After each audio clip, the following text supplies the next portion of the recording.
खड़गपुर से हावड़ा से मैं बैठा टाटा जमशेदपुर जाने के लिए। ट्रेन में एसी के डब्बे में हम बैठे, सीट नंबर 4 पे हम बैठे, तो उनकी सीट नंबर 5 और 6। थर्ड एसी में एक तरफ 3 सीट होती है, एक केबिन में 8 सीट होती है, एक तरफ 3 एक तरफ 3, साइड में 2 होते। तो मेरी 4 नंबर की सीट थी, लोअर बर्थ थी। 4-5 घंटे का सफ़र था। हम बैठे, बैठने के बाद हमें नींद आ गई। खैर खड़गपुर पहुंचे तो खड़गपुर में एक मियाँ एक बीवी दोनों आए, आके बैठे। पता नहीं हम ही को सफर में क्यों ऐसे लोग मिल जाते। तो एक टीका लगाए हुए थे, पैंट शर्ट में थे, ब्राह्मण होगा ठाकुर होगा, और दूसरी उसकी बीवी थी। वो बैठ गए, हम लेटे हुए तो उन्होंने कहा कि सर ये मेरी सीट है, बैठने दीजिए। हमने कहा कोई बात नहीं, बैठो।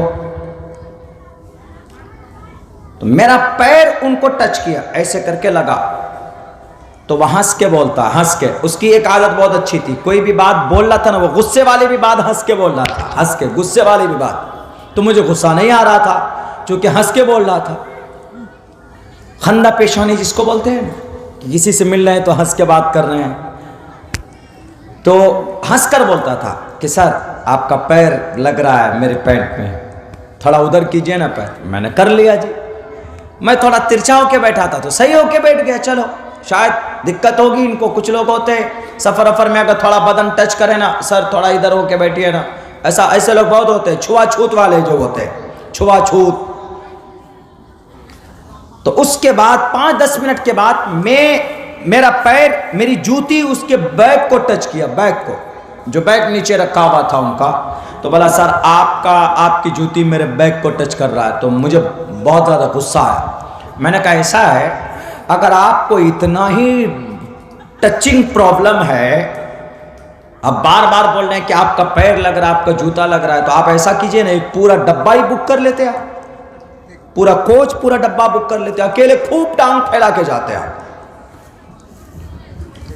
आप भूखे मर जाते तो कोई देखने भी नहीं आता आपको। हमने कहा ट्रेन में ऐसा चलता है।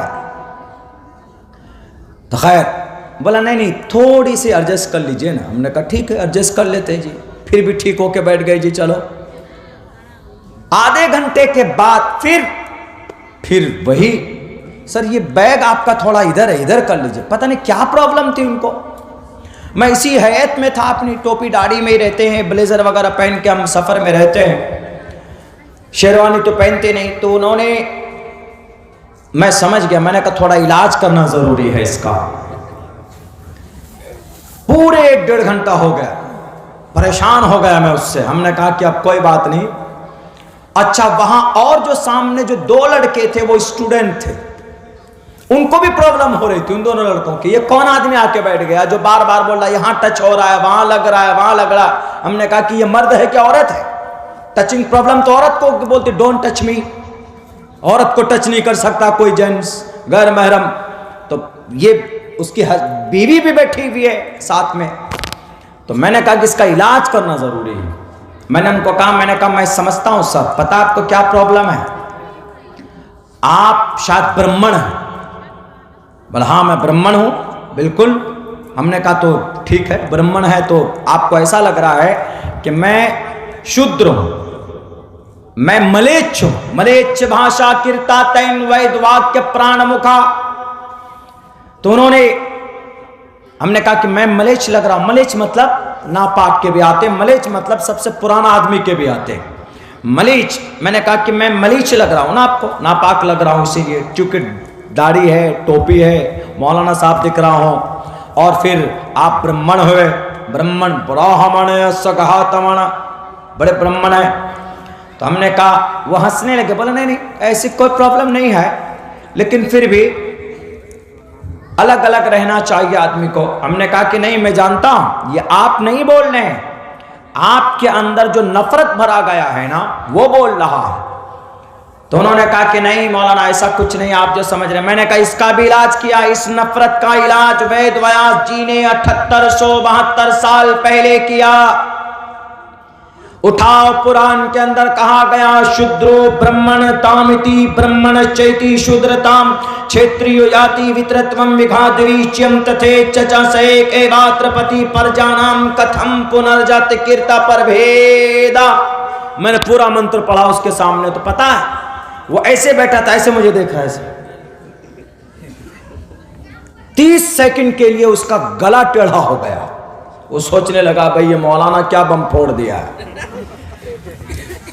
हमने कहा कि पता है इसका मतलब क्या है, इसका अर्थ क्या है? बोला नहीं मालूम तो नहीं है। हमने कहा इसका मतलब है शूद्रो ब्रह्मण तामिति। हमने कहा शूद्र किसको? बोला मलेच्छ, नापाक। हमने कहा नापाक ये कॉन्सेप्ट है ना, गलत तर्जमा कर रहे हो आप। हमने कहा कि हिंदू नालंदा विशाल शब्द सागर जो डिक्शनरी है उसके अंदर पंडित केवल आनंद जोशी लिखता है कि बड़ा शूद्रो ब्रह्मण तामिति।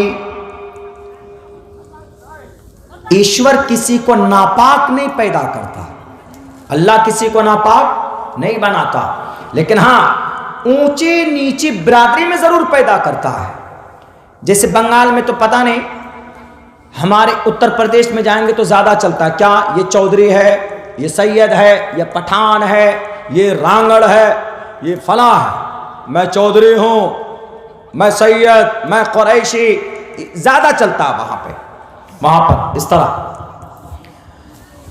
तो हमने कहा कि ऐसा नहीं है, नापाक कोई नहीं होता, आदमी का अमल छोटा बड़ा होता, नापाक होता है। मिसाल के तौर पर आदमी बड़ा है, गांव में बड़ा नाम है उसका, लेकिन काम 2 नंबर का है, 2 नंबर का काम है, तो अल्लाह उसके बड़े नाम की वजह से छोड़ नहीं देंगे, बल्कि सबसे ज्यादा ठुकाई उसी की होगी कि नाम बड़े दर्शन छोटे।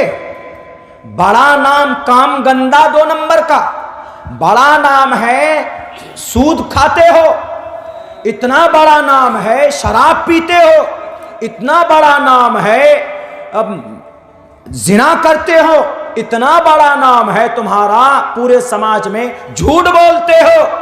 अल्लाह को नाम से कोई लेना देना नहीं है, अल्लाह को अमल से लेना देना है, काम से लेना देना है।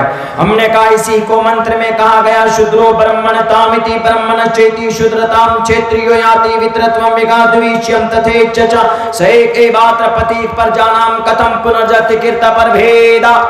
फिर क्या बोलता है मौलाना, आपके कुरान में भी तो है, आपके कुरान में भी तो बिरादरी है, आपके कुरान में जात पात है। हमने कहा कहां बताओ?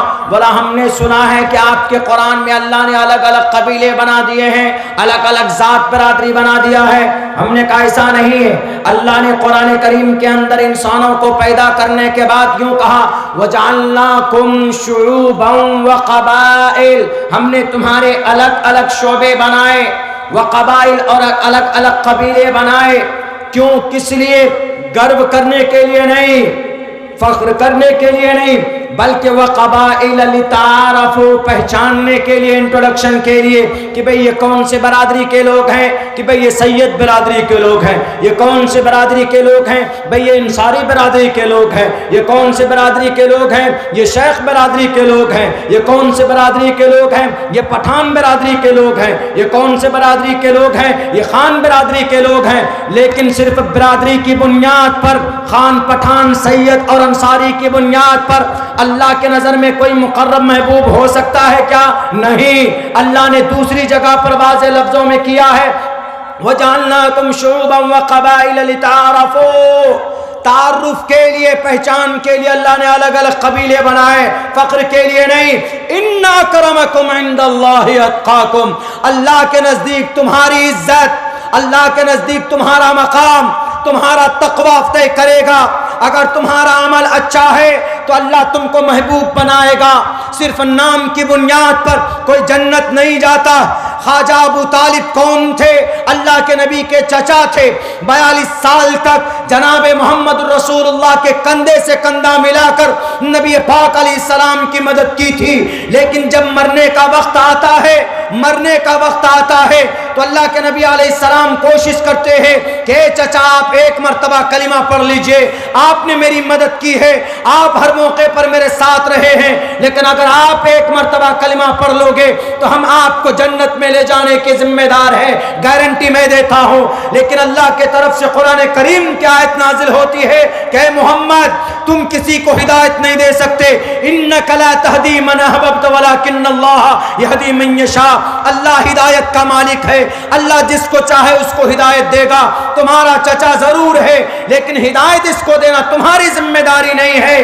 कहा जाता है कि अबू तालिब का इंतकाल होता है, बइख्तिलाफ रिवायत जहन्नम में चले जाते हैं। क्यों? नबी की बात नहीं मानी, अमल अच्छा नहीं था, अमल तौहीद का नहीं था, नमाज कभी नहीं पढ़ी, शरीयत मोहम्मद को गले से नहीं लगाया। तो ख्वाजा अबू तालिब उस वक्त का सरदार, उस वक्त मक्कतुल मुकर्रमा में अबू तालिब से बड़ा कोई नहीं था। उनके अब्बा के इंतकाल के बाद, अब्दुल मुत्तलिब के इंतकाल के बाद सरदारी किसी के पास थी तो अबू तालिब के पास थी, लेकिन सरदारी की वजह से जन्नत नहीं भेजा गया। वहीं पर अबू तालिब के जमाने में नबी पाक अलैहिस्सलातु वस्सलाम का एक साथी का एक सहाबी जो बदसूरत था, शक्ल के एतबार से बदसूरत, सूरत के एतबार से काले कलोटे, नसब के एतबार से कोई बड़ा नसब नहीं, कबीले के एतबार से कोई बड़ा कबीला नहीं था। लेकिन जब नबी की शरीयत पर मर मिटता है, कुरान के बताए हुए वहदानियत पर अपनी जान को कुर्बान करता है, तो बिलाल हबशी चलता है मक्का की गलियों में, इनकी चलने की आहट सुनाई देती है जन्नतुल फिरदौस में। इससे साफ पता चलता है कि अल्लाह के नजर में नाम बड़ा नहीं होता, अल्लाह के नजर में काम बड़ा होता।